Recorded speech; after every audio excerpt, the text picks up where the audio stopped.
All right, so today we're going to do a deep dive on something I'm seeing more and more of. You ready for another cybersecurity acronym? Always. Hit me. This one is ITDR.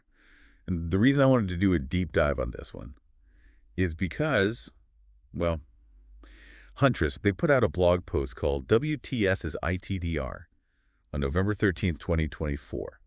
And in it, they were talking about how they're seeing over 2,000 suspected credential attacks every Oh. week in their security operations center. That's a lot. That's someone constantly trying to steal logins. So what exactly are we talking about here? Yeah, that's a pretty staggering number. And I think it really highlights the shift we're seeing.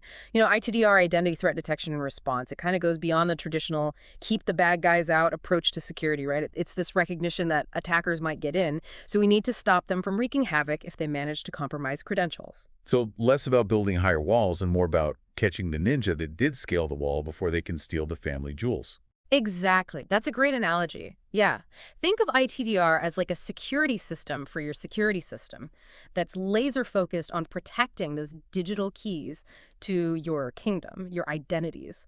Whether it's your personal email, your work systems, your online banking, it's all about safeguarding your access and your data. Okay, I get that, but Yeah. why is everyone suddenly freaking out about ITDR now? Well, attacks are constantly evolving, you know how it is, but we've got a perfect storm brewing. I mean, first of all, the attack surface has just exploded. We're using more cloud apps, working remotely. We're basically creating more doors for attackers to try. More doors, more problems. Yeah. Got it. But isn't it still harder to actually, like, hack into a system than to just trick someone into giving up a password? You'd think so, but I think you'd be surprised. The 2024 Verizon Data Breach Investigation Report, it found that stolen credentials are involved in almost a third of all data breaches, and Huntress points out that just one compromised employee credential can be enough to cause massive damage. I mean, you can shut down services, you can steal data, you can even hold systems hostage. So they're going for the low-hanging fruit, basically. That makes sense. But this isn't just about stopping hackers in the act, right? ITDR is more proactive, right? Right. It's about understanding their playbook and anticipating their moves. Proactive identity protection is really key here. It's all about finding those vulnerabilities before the attackers even try to exploit them. So it's like patching that leaky window before the rain starts coming in. Perfect analogy. Yeah. But then there's also real-time threat detection. Right. Constantly monitoring for any suspicious activity. We're not just talking about waiting for reports. This is about catching things as they happen. Okay, real time being the operative word there. Yeah. But how real time are we talking? Like seconds, minutes? Well, it depends on the ITDR solution, but the goal is to be as close to instantaneous as possible. I mean, the faster you can detect and respond, the less damage an attacker can do. Right. And then there's analyzing the attacker's methods, like monitoring their attack techniques. It's not just about blocking one attack. It's about learning how they operate and then preventing similar attacks in the future. Oh, wow. So it's kind of like studying the security camera footage after a break-in, but Yeah. in real time. And for your entire digital infrastructure. That's crazy. Yeah, it is. And it's becoming crucial for staying ahead of the game. Then finally, there's the automated and customizable incident response. Think of this as having like pre-programmed defenses that kick in automatically based on whatever threat is detected. So it's not just about raising the alarm. It's about having the system automatically like lock down accounts or isolate devices. Yeah, or what. precisely. It's about minimizing the impact of an attack, all without needing a human to push a button. Of course, customization is key here because, like, every organization's different. They have different needs, different levels of risk. So the response has to be tailored to those specific needs. This all sounds incredibly important, but I got to ask, is this really something that everyone needs to worry about? Or is this mostly for, like, big companies with tons of data to protect? Well, that's a pretty common misconception. But the truth is that anyone who uses digital systems and services is a potential target. I mean, think about it. All it takes is one weak link, right? One employee who clicks a phishing link, one outdated piece of software with a vulnerability, and boom, an attacker's in. They don't care about the size of your company. They're just looking for the easiest way in. So whether you're a mom and pop shop or a Fortune 500 company, you've got a target on your back in the digital world. Gotcha. So ITDR is about like protecting yourself from those arrows. Okay, I get it. But with all these different solutions out there, how do you even begin to choose the right one? It can feel overwhelming, that's for sure. But that's where a good framework can help. Huntress, in their blog, lays out some really helpful questions to ask, like, where are your organization's biggest identity threats most likely to come from? Is it on-premises systems, cloud applications, remote Right, because workers. different environments have different vulnerabilities. So Well, your ITDR strategy needs to, like, adapt to that. yeah, exactly. And do you have the resources and expertise to manage ITDR in-house? Or do you need to look for a managed solution? Okay, so, like, build it yourself or hire the experts. Yeah, pretty much. That's a big decision. What other factors should people be thinking about? Scalability is huge, especially if you're a company that's growing. Yeah. You need a solution that can handle your needs today and tomorrow. And then think about real-time detection and automated response. Does the solution offer those? And how well does it integrate with your existing security systems? You don't want to create a Frankenstein's monster of like mismatched solutions. Right. It all needs to work together seamlessly. Yeah. But speaking of solutions, this article that we're deep diving on is from Huntress, and they happen to offer an ITDR solution, right? They do. They actually recently rebranded their MDR for Microsoft 365, offering as Huntress Managed ITDR. And they've added this new feature called Unwanted Access, which is designed specifically to combat session hijacking and credential theft. Oh, wow. So they're really putting their money where their mouth is. That's cool. Well, before we get too deep into what they offer, I want to step back and talk about the bigger picture here for a minute. Yeah. Like, what does the rise of ITDR tell us about the future of cybersecurity in general? That's a great question, and one that I think is worth exploring, but maybe we should take a quick break and come back to that. Yeah, let's do that. We'll be back in a minute. All right, we're back and ready to unpack this whole future of cybersecurity thing. So, big question. Is this ITDR thing just a fad?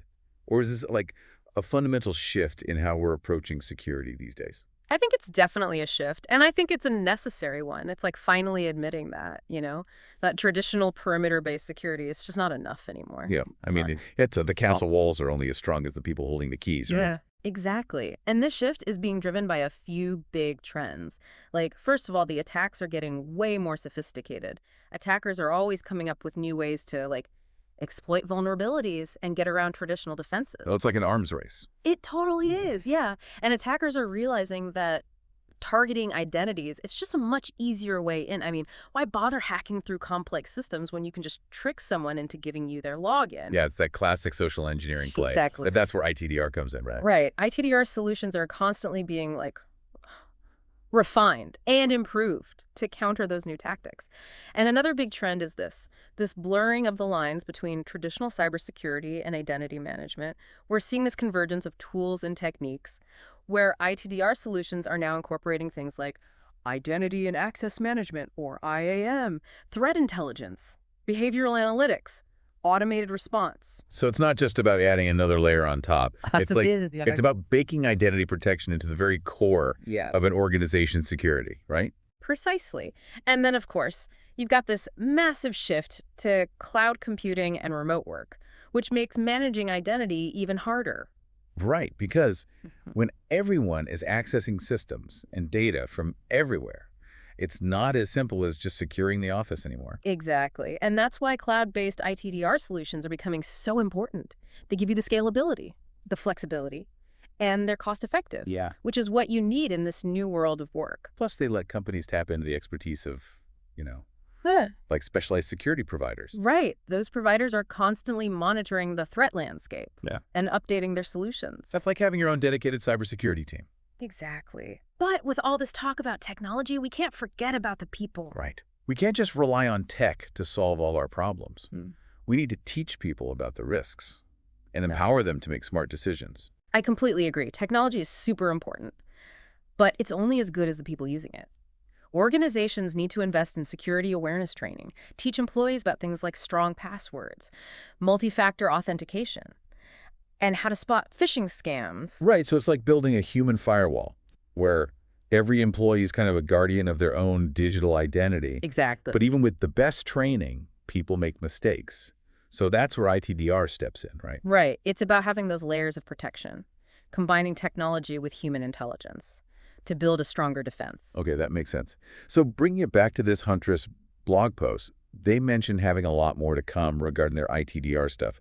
That definitely got my attention. So what advancements do you think are coming down the pipeline? What might the future of ITDR and cybersecurity as a whole look like as attacks get even more advanced? Ooh, that's a great question, and one that I think deserves its own conversation. All right, so let's have that conversation right now. All right, so let's talk about the future. Like, what's next for ITDR? The Huntress blog post hinted that they've got more in the works. Yeah. And it really got me thinking about, like, what other crazy advancements in identity protection are just over the horizon? Well, imagine this.